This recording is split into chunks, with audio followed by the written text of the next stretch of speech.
sampaikan aspirasi kita kepada pemerintah, tetapi tidak pernah didengar oleh direktur atas perjuangan kita. Perjuangan tersebut hanya menyengsarakan kaum buruh, yaitu dengan melegalkan sistem kontrak outsourcing yang menjadikan lebih parah terhadap keberadaan kaum buruh, di mana kepastian kerja kita dengan adanya Undang-Undang Cipta Kerja semakin menghilangkan kawan-kawan untuk menjadi karyawan tetap. Bahkan konstitusi kita Undang-Undang Dasar 1945 bahwa di situ dalam undang-undang menyatakan bahwa negara harus bertanggung jawab terhadap kesejahteraan rakyat dan meningkatkan bagaimana rakyat kita tidak dibuat tidak adil. Kita akan terus melakukan perjuangan ini sampai tuntutan kita menang. Kebijakan upah yang dikeluarkan dari Menteri Tenaga Kerja, Menteri Dalam Negeri yang intervensi terhadap pemerintah di bawahnya agar tidak menetapkan upah sesuai dengan regulasi yang sebelumnya, yaitu Permen 18 tahun 2020 tentang kajian upah yang seharusnya dilaksanakan melalui survei pasar sebagai bahan untuk kenaikan upah. Salam persatuan, salam perlawanan terhadap kebijakan yang tidak berpihak pada buruh dan pekerja dan kawan-kawan. Sebentar lagi kita akan sampai ke gedung Dinas Tenaga Kerjaan Kota Tangerang, kawan-kawan. Di mana itu adalah gedung rakyat pekerja, gedung rakyat buruh, kawan-kawan. Tapi di mana isinya dan kebijakan-kebijakannya telah jauh dari harapan pekerja dan harapan buruh, kawan-kawan.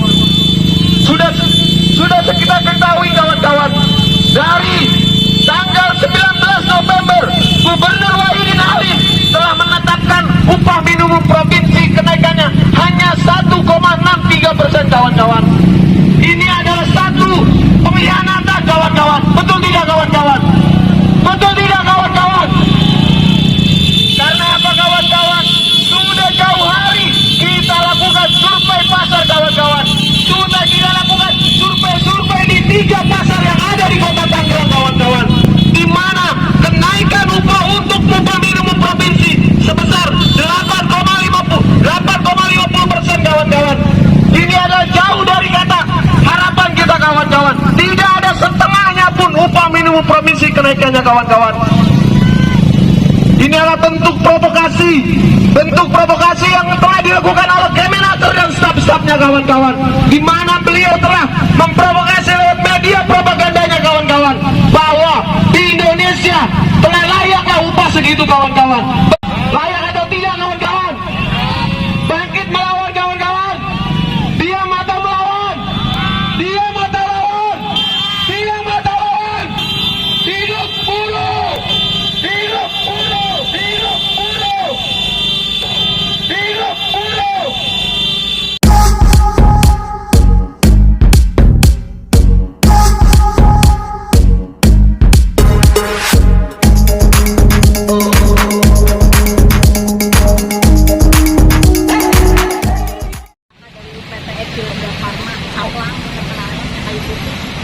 Berapa lama di rumah? Dari bulan Maret.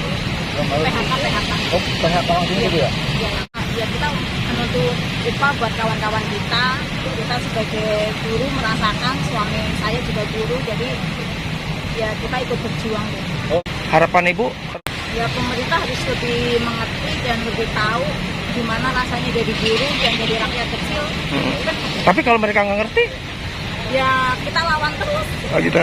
Harus benar-benar ngerti ya? Pokoknya iya. Mereka enak duduk di AC, kita panas-panasan, kerja di pabrik panas, gaji nggak seberapa, dituntut ini itu, harus dapat hasil gede banyak. Sedangkan upah naiknya segitu, mana cukup. Minyak aja nih, liatin, minyak naiknya udah berapa? Dari 28 sampai ke 35. Bu, dari jam berapa tadi? Dan dari jam, kalau dari tadi jam 8 lah. Lelah nggak sih? Lelah banget Pak, memperjuangkan. Memperjuangkan apa nih yang Ya memperjuangkan buruh lah, maksudnya kita lagi memperjuangkan hak kita. Hak kita itu tidak dipenuhi oleh pihak perusahaan. haknya apa aja? Ya pengennya sih gajinya seperti kayak ada kenaikan tuh dipenuhin, kenaikan tuh. Kayak kita kan gini nih, kita kerjanya di rumah kan tuh. Kadangnya tuh full, orang-orang udah pada full gitu loh. Normal lagi kerjanya. Normal lagi kerjanya. Saya salah satu presidium Aliansi Buruh Banten Bersatu. Hari ini mendatangi Dinas Tenaga Kerja Kota Tangerang guna untuk mengawal sidang pleno Dewan Pengupahan. Di mana bahwa kami unsur Serikat Pekerja Serikat Buruh tidak bersepakat untuk mengusung satu angka yaitu kenaikan UMK Provinsi Banten adalah 13,50%. Kami tentunya apabila nanti tidak diakomodir maupun tidak disetujui oleh wali kota maupun gubernur nanti, karena memang absolutnya kewenangannya adalah gubernur nanti. Maka setelah nanti pengawalan di sini, kami tidak akan berhenti, terus akan melakukan pengawalan pada saat nanti rapat Dewan Pengupahan Provinsi. Karena memang angkanya adalah sudah bersepakat semuanya, satu angka, 13,50%. Apabila nanti gubernur tidak mengakomodir, tidak mengabulkan tuntutan kami, maka Aliansi Buruh Banten Bersatu sudah bersepakat akan berkonsolidasi sangat besar dan akan turun ke jalan jika kemudian bila perlu kita akan menumpukan perekonomian di Provinsi Banten. Dampak dari Omnibus Law memang sudah kita rasakan, terutama adalah turunannya dari Omnibus Law. Pertama ada PP 36. PP 36 itu mengatur tentang pengupahan, di mana bahwa kenaikan upah itu mengacu pada inflasi dan pertumbuhan ekonomi secara nasional. Sedangkan pertumbuhan ekonomi secara nasional adalah 1,9%, 1,009%. Maka kemudian kalau dilihat dari kenaikan 1,09% ini kan sangat minim. Jika dibandingkan dengan kebutuhan hidup para buruh di Indonesia ini sangat membumbung tinggi. Upah belum naik saja, itu harga-harga bahan pokok sudah membumbung tinggi. Itu salah satu dampak.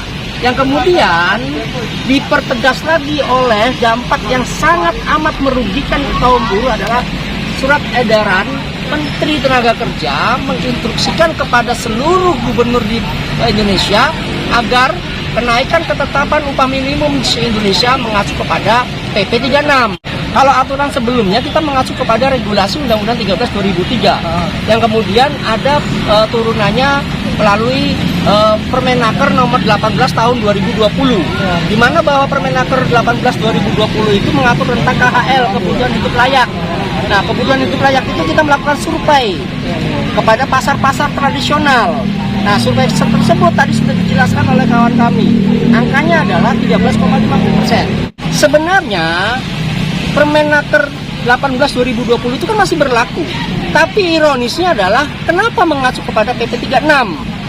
Itu kan masih layak, masih harus bisa dipergunakan sebagai dasar pengupahan di tahun 2022 nanti. Semoga Bapak Gubernur mengeskakan upah minimum Kota Tangerang Kabupaten sebesar kenaikannya sebesar 13,50%. Nah, tuntutan itu sebesar 13 itu memang sudah ada aturan atau memang sudah ada? Itu sudah melalui survei pasar, Pak. Sudah melalui survei pasar yang sudah dilakukan oleh Aliansi Buruh Banten Bersatu. Dan sekali lagi, angka itu bukan angka setan, Pak. Bukan angka yang mengada-ngada, sesuai dengan pertumbuhan ekonomi yang ada di Provinsi Banten.